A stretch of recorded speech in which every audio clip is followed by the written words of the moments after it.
በቅርቡ ኢትዮጵያ በቦሌ ኤርፖርት ተከስቶ ስለነበረው ጉዳይ ነው መረጃ ላጋራችሁ የፈለኩት።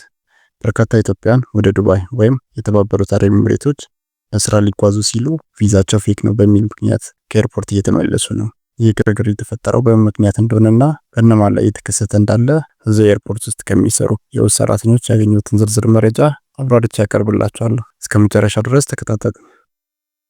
ከዚህ ቀደም እንደሚታወቀው ከኢትዮጵያ ወደ ዱባይ ወይም የተባበሩት አረብ ኤሚሬትስ ለመሄድ የስራ ኤምፕሎይመንት እና የጉብኝት ቪዛ ዋና አማራጮች ናቸው። የተባበሩት አረብ ኤሚሬትስ መንግስት ከወራቶች በፊት ባደረገው ማሻሻያና ባወጣው መስፈርት መሰረት በቪዚት ቪዛ ለመጓዝ የሚፈልግ ማንኛውም ሰው አስገዳጅ የሆነ መስፈርቶችን ማሟላት ይጠበቅበታል። ከነዚህም መካከል የደርሶ መልስ የበረራ ቲኬት ወይም ራውንድ ትሪፕ ፍላይት ቲኬት፣ ሆቴል ያዘበት መረጋገጫ ወይም ሆቴል ቡኪንግ ኮንፈርሜሽን እና እስከ 3000 ድርሃም ወይም $1000 በእጅ መያዝ ይኖርበታል። በተጨማሪ ፓስፖርቱ ከ6 ወር በላይ የመጠቀሚያ ጊዜ ሊኖር ይገባል።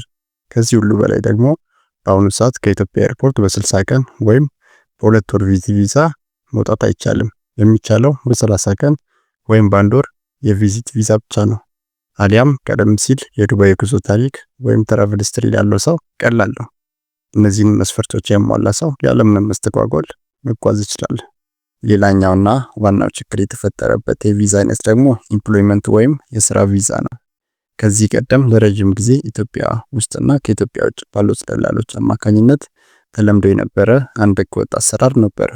ይህም ተጓዦች በአንድ ጊዜ በሁለት የተለያዩ ቪዛዎች መጓዝ የሚችሉበት መንገድ ነበር። ይህ ማለት ከኢትዮጵያ ኤርፖርት ሲያልፉ ቪዚት ቪዛ ወይም የጉብኝት ቪዛ ያሳያሉ። ወደ ዱባይ ሲደርሱ ደግሞ ኤምፕሎይመንት ወይም የስራ ቪዛ አሳይተው ይገባሉ።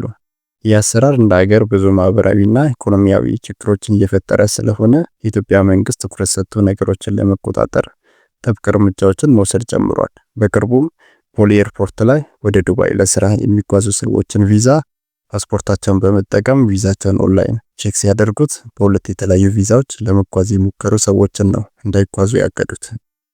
ታዲያ መፍትሄው ምንድነው? የተለያዩ መፍትሄዎች አሉ። መንግስት በህጋዊ መንገድ ለስራ ወደ ተባበሩት አረብ ኤሚሬቶች መሄድ ለሚፈልጉ ዜጎች በስራና ክህሎት ሚኒስቴር አማካኝነት የዘረጋው ሲስተም አለ። በዚህ ህጋዊ መንገድ አስፈላጊው መስፈርት በማሟላትና ሲኦሲ በመያዝ በተፈቀዱ የስራ ዘርፎች በስራ ቪዛ መሄድ ይቻላል።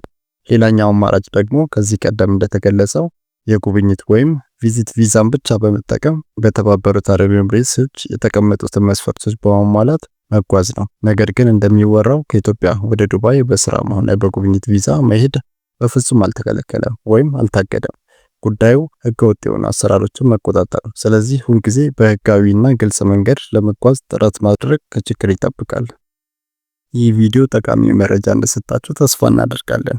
ጥያቄ ወይም አስተያየት ካላችሁ በኮሜንት አሳውቁን። ቪዲዮን ከወደዳችሁት ላይክ፣ ለሌሎች እንዲደርስ ሼር፣ እንዲሁም ለተጨማሪ ጠቃሚ መረጃዎች ሰብስክራይብ ማድረጉን እንዳትረሱ። መልካም የስራ ጊዜ ይሁንላችሁ።